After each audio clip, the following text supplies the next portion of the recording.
क्षेत्र गांव की कमेटी के सारे अध्यक्ष जन और इन 88 गांव और 88 गांवों में रहने वाले आपको, उनके मकानों को, उनके पशुओं को, उनके आने वाले बच्चों का भविष्य को बचाने के लिए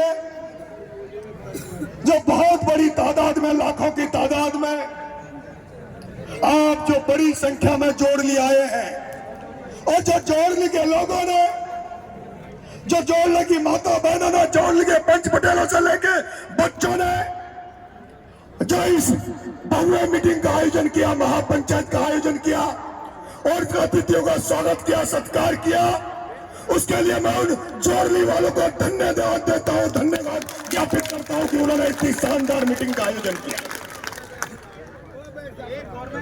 अरे बैठ सारे मंच पर विराजमान इनको बैठाना नहीं भाई साहब, आगे से यार कोई सभी नेतागण, समर्थक है कौन मान है यार, देश में समर्थक ही तो है बैठा जो नरेंद्र मोदी द्वारा घोषित काले कानूनों को भूंगलनी बनाकर वापिस मोदी के पिछवाड़े में डालने वाले राकेश जी टिकैत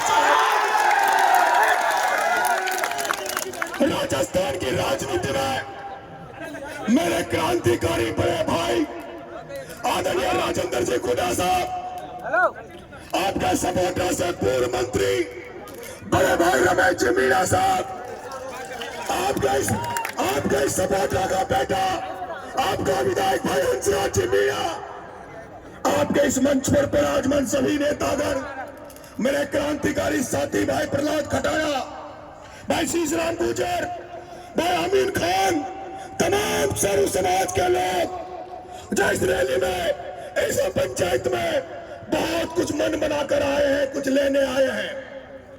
मैं जानता हूं इसके पहले कई पंचायतें हुई, अगर नरेश मीणा भूख हड़ताल पर नहीं होता तो नरेश मीणा चकेरे की धरती पे भी आता। मैं इस महापंचायत में जब आया था तो सोच कर आया था कि नरेश मीणा एक भी शब्द भाषण में नहीं बोलेगा, भाषण नहीं बोलेगा।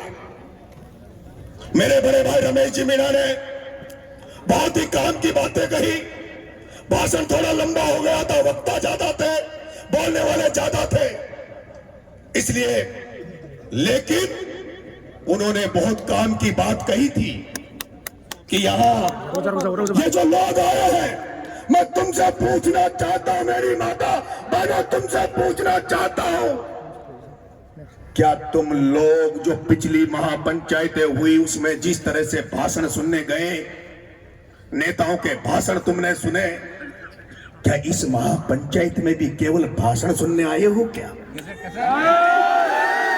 वो लोग हाथ खड़ा करे, वो लोग हाथ खड़ा करे जो केवल भाषण सुनने आए हैं। भाषण सुनने नहीं आए ना, मुझे पता था।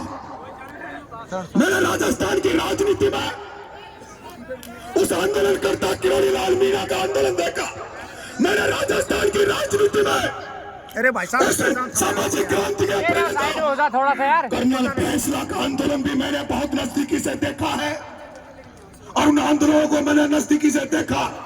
मैंने मीणा का आंदोलन बहुत नजदीकी से देखा।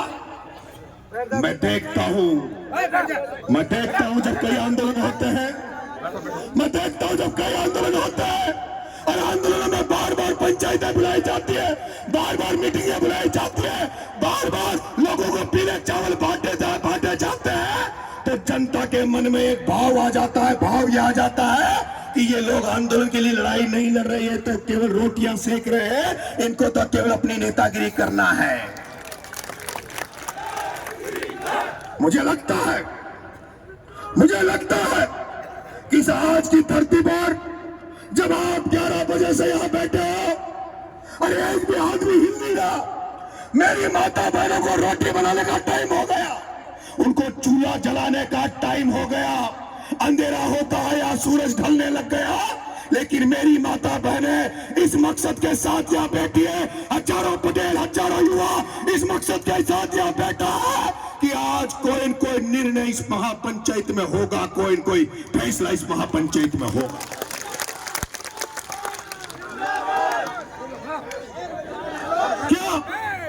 क्या आप फैसला चाहते हो?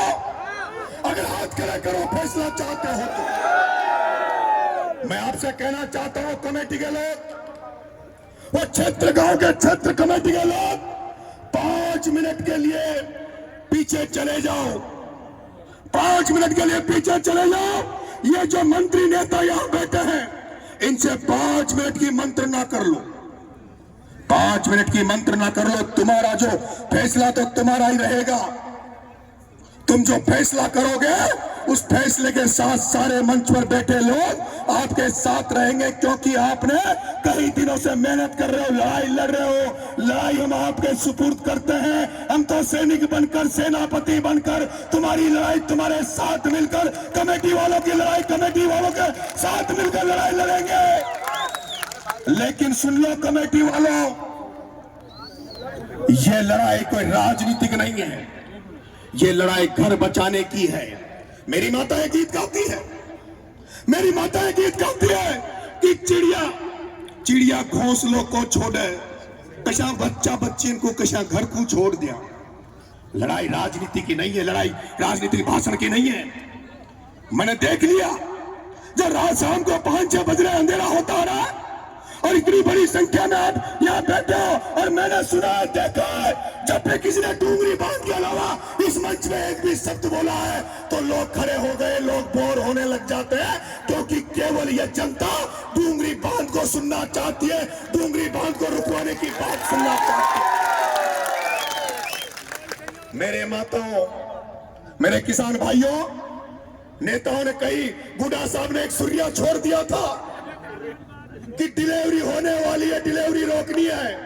हो सकता है कांग्रेस ने प्रेग्नेंट की हो सकता है कांग्रेस ने प्रेग्नेंट की हो और डिलीवरी का समय बीजेपी की सरकार में आ गया।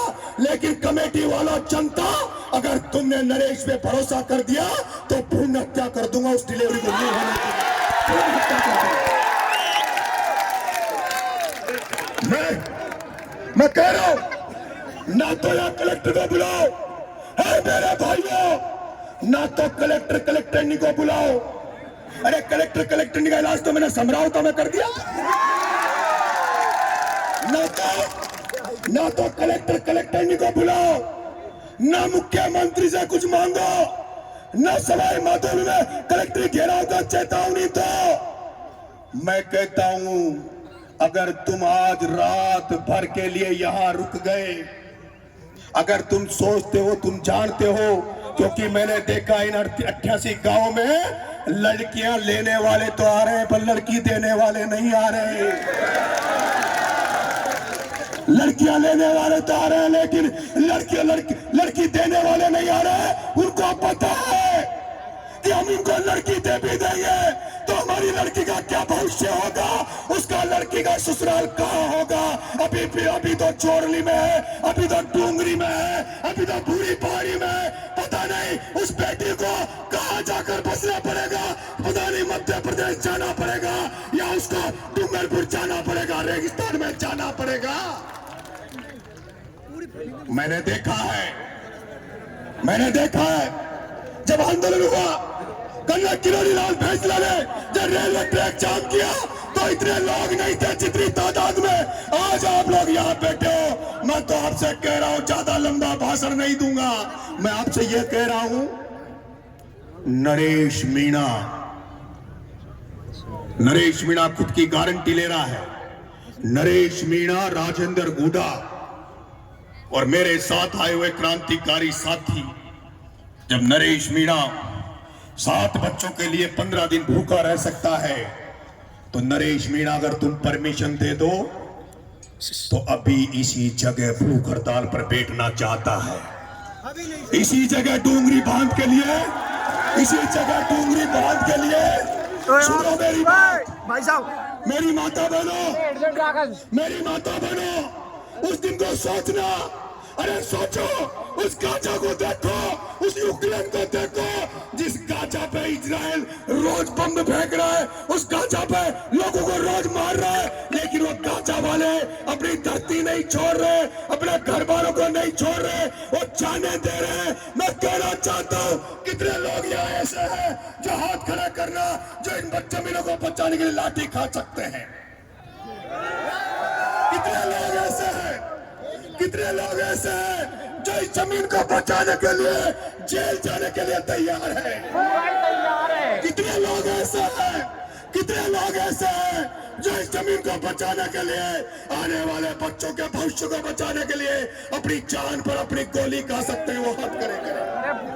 मैं तुमसे कह रहा हूं, मैं तुमसे कह रहा हूं, मैं अभी मेरा मन कर रहा है कि मैं इसी जगह भूख हड़ताल पर बैठूं, मैं इसी जगह भूख हड़ताल पर बैठूं और तमाम लोग रुक जाओ, रुक जाइए। मैं तमाम लोगों से निवेदन कर रहा हूं, जब हजारों लोग भूखे मर जाएंगे तो नरेश मीणा के मर जाने से क्या फर्क पड़ेगा? और मैं आपसे निवेदन कर रहा हूं, सुन लीजिए, जो कमेटी फैसला करेगी वो कमेटी करेगी, उसके बाद मैं फैसला लूंगा। लेकिन मैं मेरी मन की बात बता रहा हूं, मैं मेरी मन की बात ये बता रहा हूं, आंदोलन रोज रोज नहीं चलेगा, रोज रोज महापंचायती नहीं होगी। कलेक्ट्री का घेराव करके क्या कर लोगे तुम? क्या है कलेक्ट्री?